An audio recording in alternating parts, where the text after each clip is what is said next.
Wintergreen trees and others in my garden. Come and have a look with me.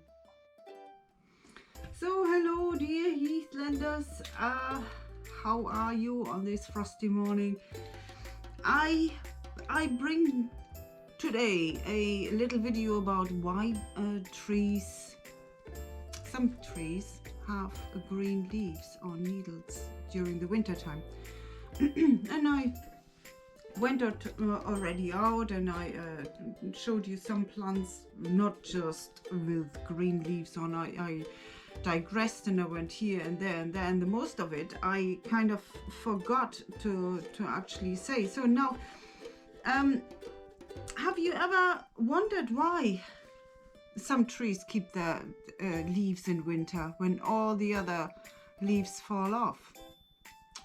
Well, that's trees have different life cycles, and they are either called deciduous, that means leaves are falling off, or they are evergreens. When it shows evergreen, always green, yeah? So evergreens. Trees with flat, wide leaves, which turn into these pretty yellow, orange, red colors in autumn. They are called, and then they fall down, they're called deciduous. Okay. They will drop their leaves when the weather gets cold. Yeah?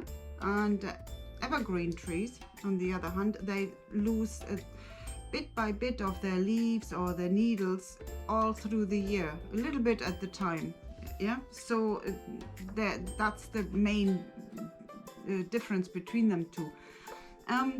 But first we need to talk a little bit about how the how the trees get their food and or energy. Now, trees use energy from sunlight and from the water they soak up, and then they inhale carbon dioxide.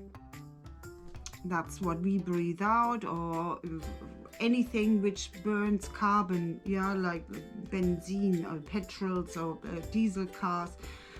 That's what the tree needs to provide food for himself. Okay, so these three: sunlight, water, and carbon dioxide. So, and they turn that into food. It's called photosynthesis. So the days, imagine in autumn the days get shorter in autumn and in winter, so less sunshine, less sun energy is to be used by the tree, because you know the sun doesn't go all the way up anymore. The rays are really low down, hitting the tree really low, and yeah, just a few hours really. It starts getting lightish at 8 o'clock and it gets dark at 4 o'clock in midwinter, so there's no time for the tree to really do it.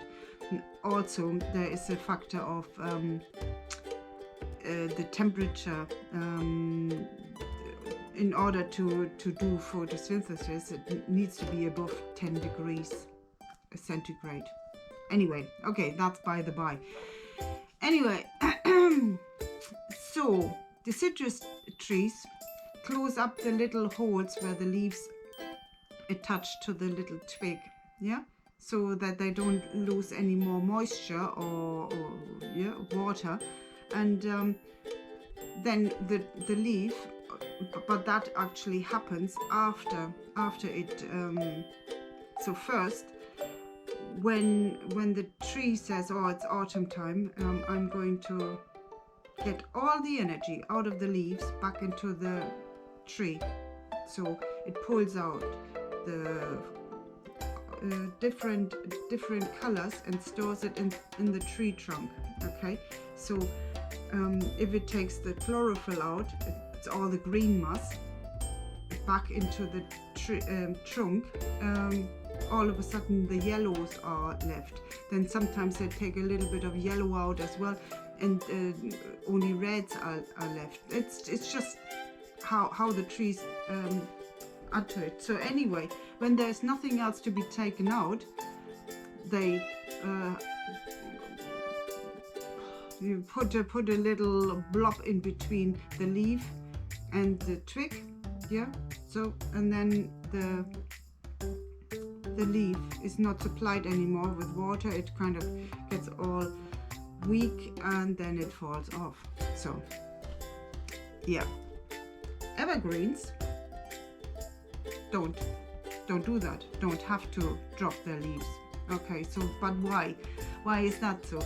So the evergreen trees, originally they came from a colder climate. I mean, of course they are growing here now with us, but originally they came from a colder climate.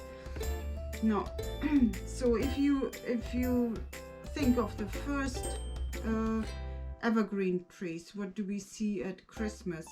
The fir, the spruce, the pine, yeah, which we take into our houses if we still have live trees. Normally it's only plastic these days, but yeah, they have the needles. They are leaves as well, but they're small and round and it's curved around, so they have the ability to keep the masses, the water inside. Okay, so they conserve the water which is needed for photosynthesis. But anyway, apparently they have more water than the citrus trees, but I don't know. So the leaves stay green. Furthermore, they are covered with a waxy coat. Now, not every tree leaf, now I've got it, yesterday I had it here, and now it's all gone. Not every tree is a needle which stays on, yeah. Sometimes there are smaller leaves or there are larger leaves, but true is that they develop a waxy coat. So the wax, or this leathery leaf, protects the water inside, that the little vessels, like our veins, they don't burst in the tree. And that's why some or evergreens keep the needles on. Yeah, okay, I think that's mainly the idea. So I go now out in the garden with you. I might repeat myself, and I will put some pictures in between, which are then recorded with my computer, and it really sounds like as when I'm talking in a tin, but never mind, I think you will understand. Okay, right, enjoy, have fun, learn something. Right, hello dear Heathlanders, I'm out and about at my home, and I'm going to show you some trees which don't drop their needles in winter. So I'm making my way up into the garden. Okay, are you following me? But on the way, I'm going up the stairs, and look what I found. A tiny little snail. Hello, little snail. So I have to make sure I'm not going to stand on her. Right, here we come, and it's quite bright.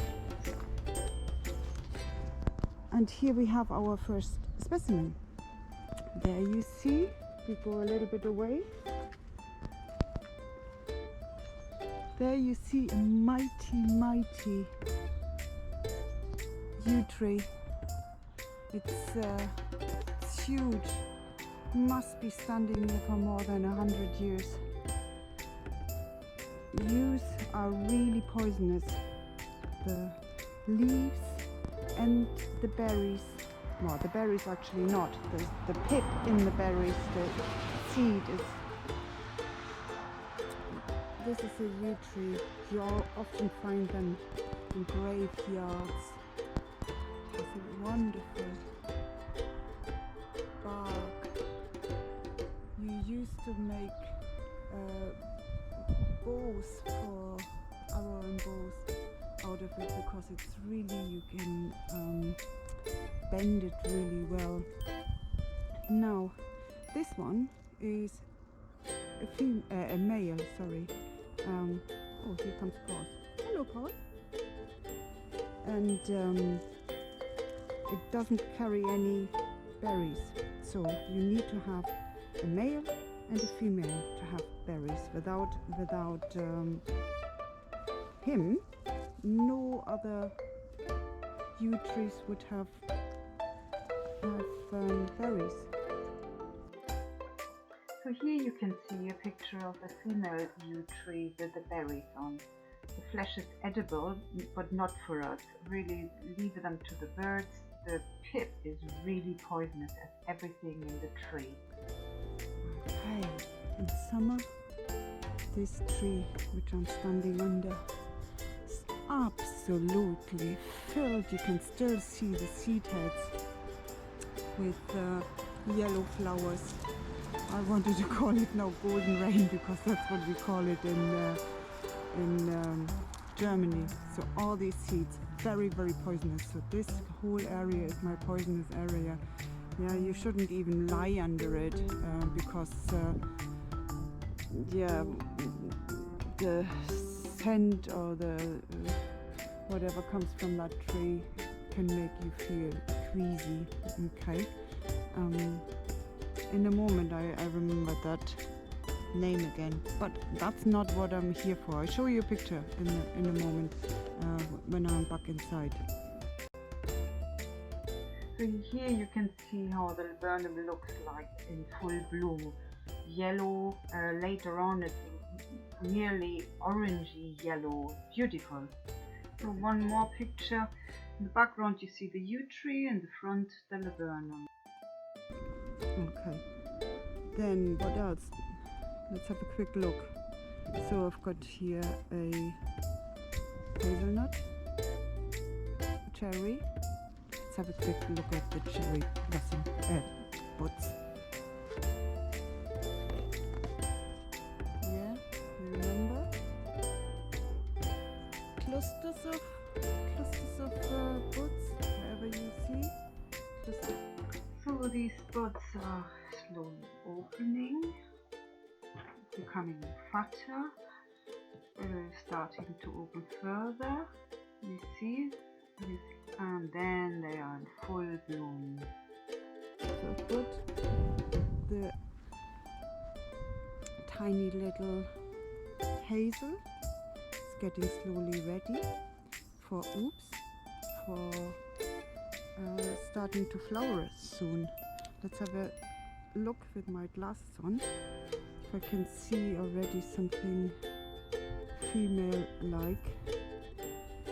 I don't think so. You see here, these are the catkins, the male ones. These are the leaf buds, and the flower buds were actually the new nuts would grow on.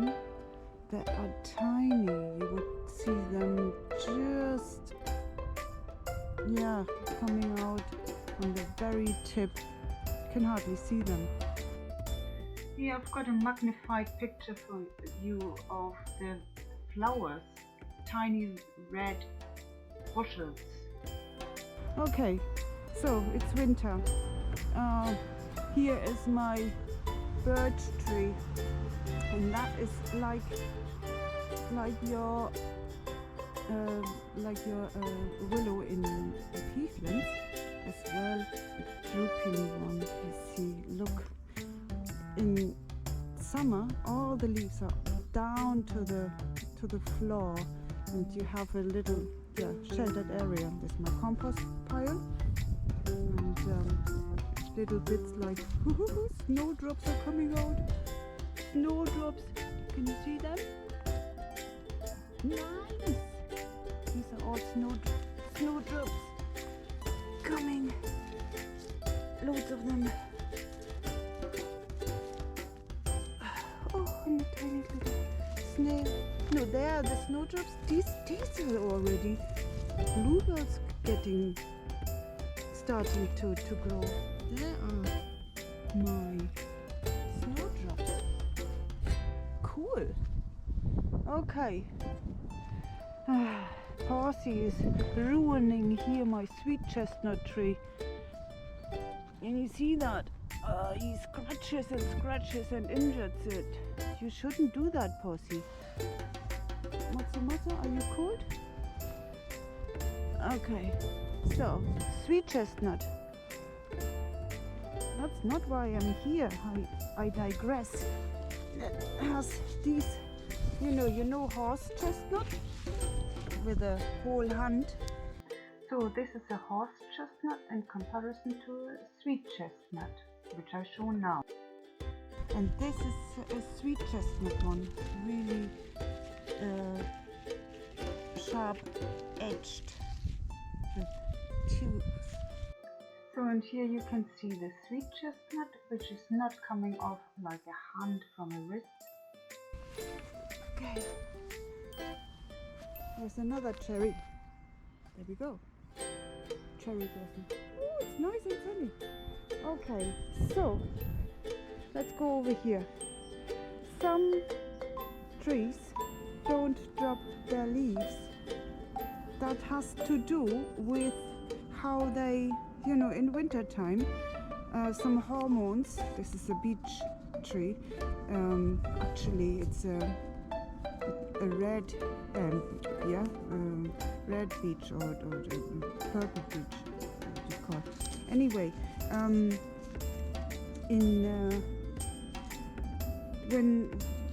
when winter comes, the days become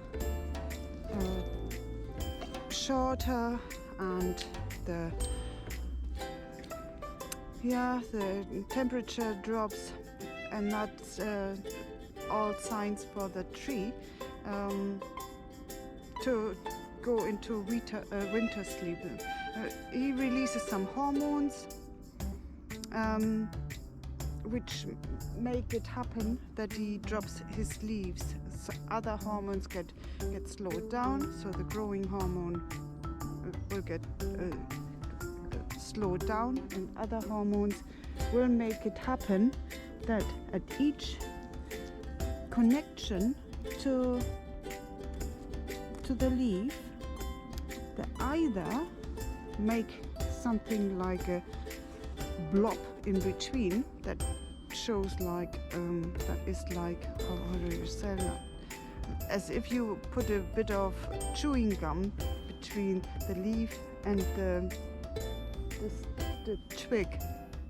Now, others don't do it. Others just don't supply any more water and nutritions into the leaf, so they are still kind of connected. That's why some still keep the leaves, because they are kind of rigid on. Okay, it's also thought, some people say, oh, it might be because the buds are better protected, but I think that's not the case with our deciduous trees. Deciduous meaning dropping leaves off. Okay, and now we come to our holly. So this is a holly tree, and it is a female. Okay, the female holly has berries,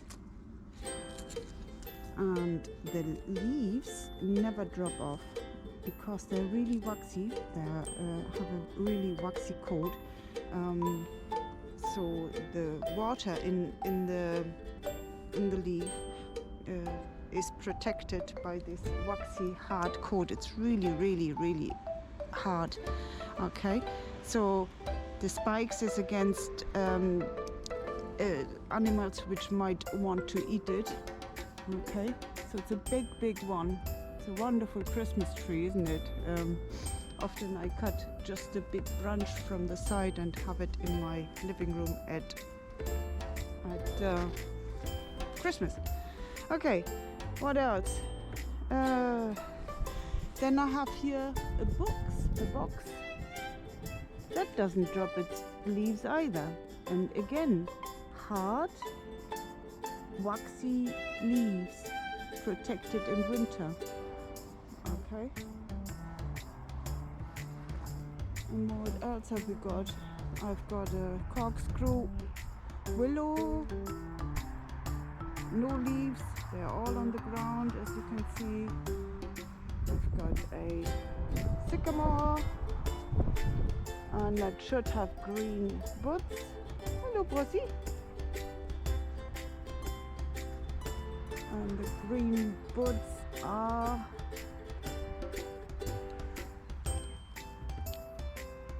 here to be seen. Can you see that behind my glasses?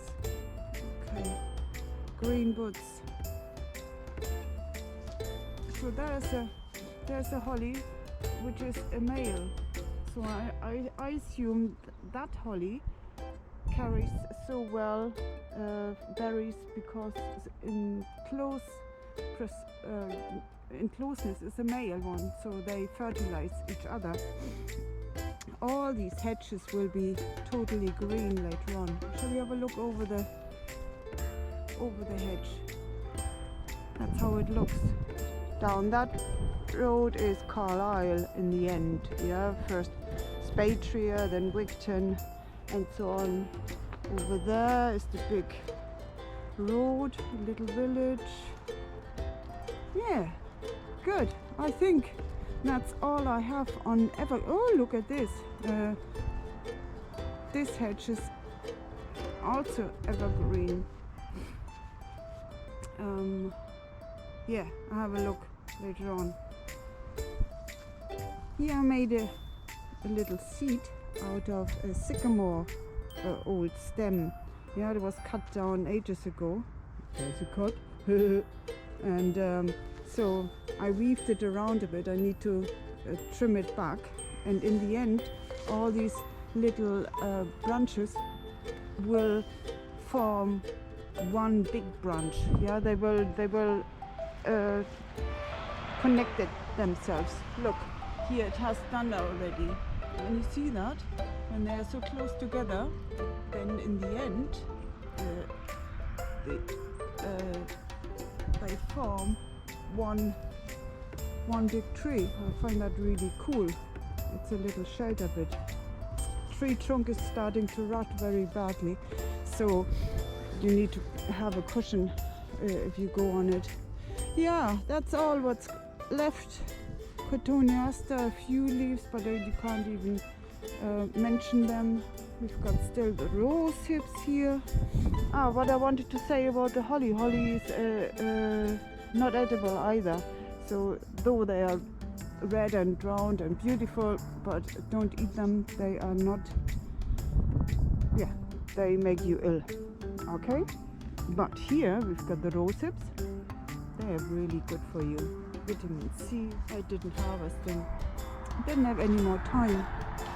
Okay, I think that's it. Then I've got one of these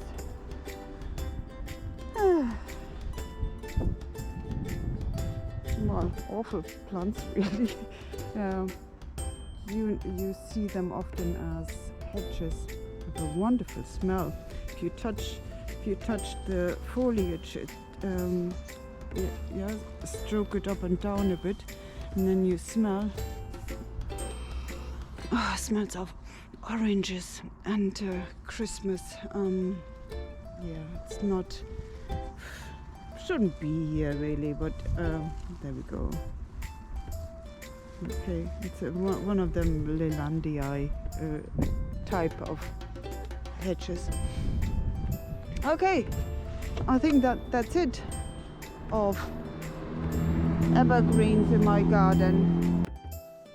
So here we are back again. So what did we have? We had 3 or 4 different types of trees which keep their leaves, which was a yew tree in my garden. Yeah, in other gardens there might be far more. It was this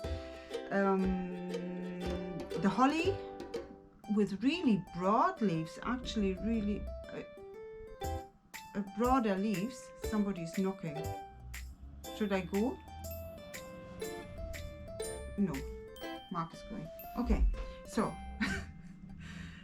right, Then we had the box with these tiny, smaller leaves than my little tiny fingernail. And what else have we had? Ligusta, you call it privet hedge, was still green. And I think that is all. Anyway, so all that